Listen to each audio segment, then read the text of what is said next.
Во текот на вчерашниот ден во периодот од 9 до 14 часот, Министерството за внатрешни работи спроведе засилена акцијска контрола на територијата на Република Северна Македонија за санкционирање на прекршоци што ги прават пешаците.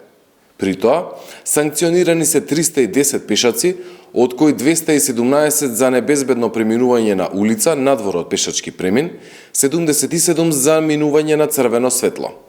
Од нив, 141 на територија на СВР Скопје, 36 на територија на СВР Охрид, по 34 на територија на СВР Тетово и на територија на СВР Битола.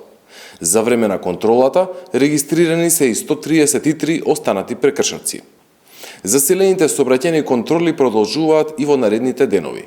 Апелираме до граѓаните да ги почитуваат сообраќајните правила и прописи. Пешаците да го минуваат коловозот на обележан пешачки премин, затоа што непочитувањето на сообраќајните правила ќе биде санкционирано.